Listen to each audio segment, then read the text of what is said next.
Magandang araw mga kaparehas. Narito po tayo sa bayan ng Bukawi, Bulacan. Ako sa makapanayan po natin ngayon ang butihing former punong barangay ng Barangay Sulukan na Bukawi, Bulacan. At kayong kasalukuyan po siya ang head ng ating Fishport Bukawi, Bulacan and Slaughterhouse Bukawi, Bulacan na si ginagalang former punong barangay, Kapitan Joselito Lito Lorenzo. Kap, kumusta na kayo?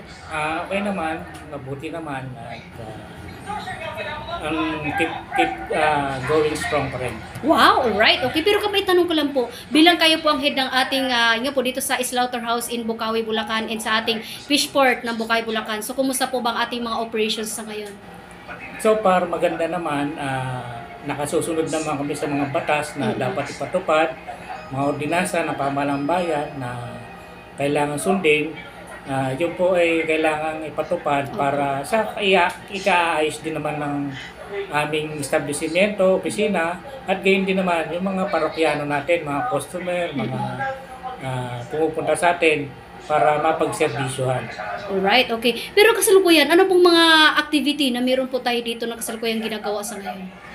Pangkaraniwan kasi, yun na, una, mapanatiling malinis. Opo. Ang ating surroundings, ang ating lalo sa slaughterhouse, mapanatili yung fit, safe and para sa human consumption ng mga karning nilalabas sa ating slaughterhouse. Gayon din naman dito sa Fishport, kailangan mapanatili natin na yung mga isda na nilalabas o binibili na galing dito, kailangan fresh at hindi yung bilasa. Kailangan masigurado rin natin na yung kakainin ng mga mamimili natin dito sa ating bayan Bukawi ay malinis, safe at hindi mapapanggalingan ng mga iba't ibang mga sakit. Kaya kailangan 24 hours monitoring ng operation at yung daily activities ng aming opisina. Okay. So dito po sa Fishport yun. So dito naman po sa Slaughter. Ganon din naman sa slaughterhouse, monitoring in and out ng mga kinakatay ng mga karne. Kailangan monitored siya and na-issuean ng meat inspection certificate na patunayan na yung kinatay sa aming slaughterhouse ay fit and good for human consumption. Ini-issue yun sa mga tindera na nagkakatay sa amin. Alright, okay. Pero kung para sa inyo po, Akap, ano po ang karagdagan niyo pong mga programa na dapat i-aware sa ating mga kababayan, lalo po dito sa Fishport o sa ating slaughter? Siguro, kasi hindi nawawala yung yung mga gamit, nagkakaroon ng wear and tear, kailangan ma-improve siya. Katulad dito sa amin sa Fishport, maraming kailangan i-improve. Isa na rito, yun nga, yung daungan natin na kung saan malaking volume ng tubig ang nanggagaling niya pag bumabaha. Pero ang pagkakaalam ko, may programa na ang ating punong bayan ng Mayor John Villanueva regarding dyan para mapigilan yung malaking volume ng pagpasok ng tubig. Alam ko, meron na rin manggagaling sa DPWH na pondo para dyan, para magawa ng solusyon yung pagpasok ng tubig na malaki dito. At least, kahit pa paano, yung problema ng Fishport, masusolusyonan. Alright, okay. Pero kayo, bilang ating mga personnel dito, ano naman pong isinasagawa niyo pong mga katuparan dito po? Siguro, una-una, kailangan yung mga tao natin sumusunod sa patakaran ng ating opisina. Lahat sila kailangan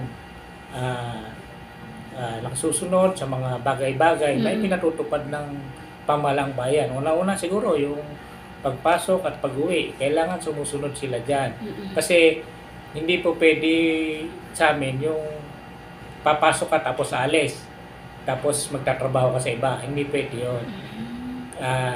Dito, pinatutupad namin yung kailangan kung ano yung pasok mo, yun ang pasok mo. Hindi po pwede aalis ka at magtatrabaho ka sa iba.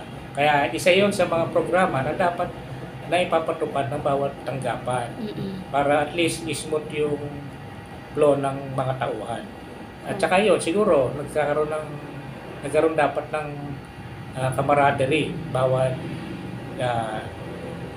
isa na pumapasok sa bawat opisina. Tulad sa Peaceport, kailangan meron silang, kahit na magkakahiwalay sila ng safety, Opo, opo. kailangan nagkakaintindihan sila. Kasi hindi po pwede yung aalis ka ng shift mo na wala pa yung susunod na shift. Kasi mababakante yung opisina, Opo, opo. mawawalan ng tao. Kaya kasi 24 hours ng operation, kailangan yung 6 to 2, bago ka umalis ng 2, hantayin mo muna yung papalit sa'yo ng 2 o'clock. Wag pwedeng umalis ng wala pa yung kasunod mo, ilisanin mo na yung Opo, opo. yung opisina mo. Kasi mababakante, baka mamaya may pumasok, may mawala. Hindi malalaman kung sino ang gumawa kasi walang tao. Opo. Isa yon sa dapat na pinatutupad sa bawat tanggapan na kasi 24 hours, hindi katulad sa ibang opisina na 8 to 5. Dito kasi sa Peaceport, 24 hours, 3 shift. Ang operation kasi dito, 24 hours. Kaya, ibig sabihin, hindi naman ang operation na kailangan, walang tao na pag ating gabi, kakalat-kalat yan. Kailangan ma-monitor din yun na bawal kasi dito rin yung kalat-kalat, ng mga bata, pinagbabawal dito yun. Kaya lalo sa ating gabi. Kaya at least kailangan, meron nakamonitor dito yung mga tao na umiikot para mapagsabihan yung mga tao na wala na sa oras na mananatili pa rito. Alright, okay. Kung nanonood po ngayon ang ating mga kababayan sa Bukawi, Bulacan, Kap, ano po ang inyong mensahe at panawagan para sa kanila na sila po ay sumusunod sa inyong mga batas na palakaran dito at lalo na po sa kasama niyo pong mga personnel dito? Ayan. Siguro, para sa mga mamamayang Bukaweño, magtiwala lang po kayo sa ating pamahalang bayan, lalo na po sa pamumuno ng ating mahusay at magaling na punong bayan, Mayor John Villanueva. Yes, opo. At sa kanya pong katulong na ating Vice Mayor, Atty. Sherwin Tugna, na kung saan kasama po nila ating sangguniang bayan na nagkakaisa upang maipatupad lahat ng programa at proyekto. Hindi lamang po dito sa Peaceport, Slaughterhouse, kundi kalahatang programa para sa mamamayang Bukaweño. Lalo tigit, katulong na po ni Mayor John, ang kanyang municipal administrator, Alexander Yap, upang gabayan ng bawat empleyado ng pamahalang bayan na tumulong, gumabay sa ating mamamayang Bukaweño para mabigyan ng magandang serbisyo ang ating mga mamamayan. Yun po ay tagubilin ng ating punong bayan na bigyan ng magandang serbisyo ang ating mga mamamayan. Kaya ang laging sinasabi ni Mayor John, ang sarap maging Bukaweño dahil Bukaweño masisipag. Opo. Lahat yan masisipag ang mga Bukaweño. Kaya kailangan, pagtulong-tulungan natin, yung sipag natin, magkaroon ng magandang resulta. Alright. Kung hindi tayo magtutulungan, hindi magkakaroon ng magandang resulta. Yes. Kaya kailangan, yung sipag natin, gawa natin ng pagkakaisa para ang maging resulta maganda at kapakipakinabang sa mga mamamayan ng Bukaweño. Wow, alright, okay. Kayo.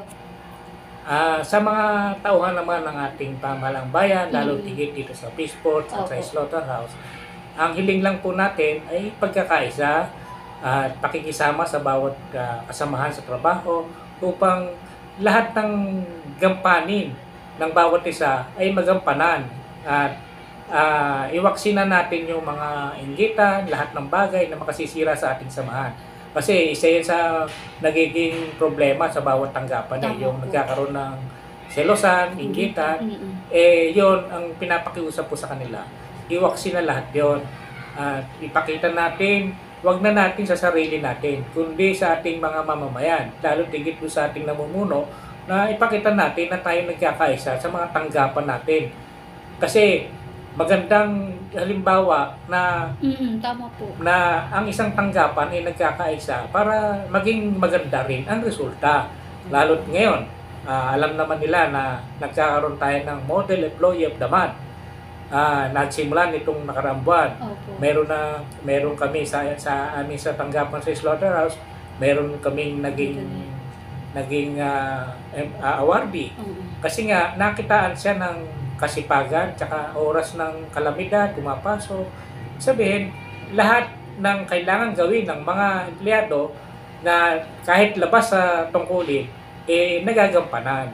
Yun sana, wag nating isipin na trabaho ko, ito lang trabaho ko, hanggang dito lang ako. Dapat, kahit hindi mo na trabaho at kailangan gawin, siguro tutulong. Opo. Huwag mo nang sabihin na, trabaho niya yan, hindi ko trabaho yan.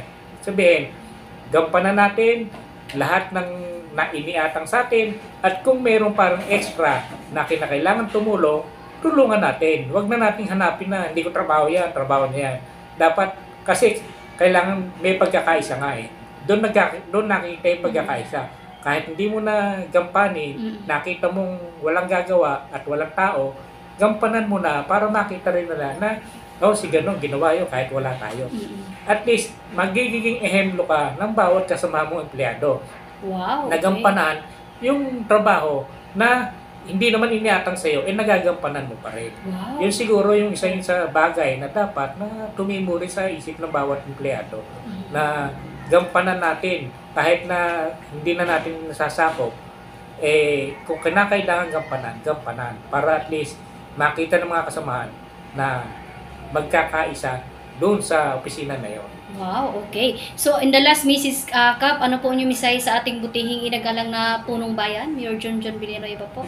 Sa ating mahal na punong bayan, Mayor John Villanueva, mag-iingat po kayo palagi sa lahat ng inyong mga gawain. Asahan po ninyo ang tanggapan po ng Peaceport at Slaughterhouse ay buong pusong sumusuporta sa inyong mga gawain, proyekto na mapapakinabangan ng ating bayan. Kaya po, salamat po, Mayor, sa pamumuno po ninyo. Maraming proyekto ang pamahalaang bayan na ipatupad na hindi natin sukat akalain na magkakaroon ng katuparan. Pero ngayon, nakikita na ng mamamayang Bukawi ang mga progresibong programa na infrastructure na nagawa po ninyo para sa ating bayan. Kaya po muli, nagpapasalamat po kami sa tanggapan ng Slaughterhouse at Peaceport para sa inyong pamumuno. Patuloy lang po tayo, Mayor, na maglingkod sa ating mamamayang Bukawenyo. At sa ating pong Vice Mayor, salamat din po. Maraming salamat po sa inyo lahat. Alright, okay. Yan po ang pinakamagandang mensahe ng ating butihing public servant dito po sa ating Fishport na Bukawi, Bulacan and Slaughterhouse ng Bukawi, Bulacan na si ginagalang former punong barangay, Kapitano si Lito Lorenzo. Magandang araw po mga kaparehas. Lay Castro po ng Parehas News. Ingat-ingat po kay Kap and your family. God bless us all. Mabuhay ka, Kap, hanggat gusto mo. Thank you. God bless.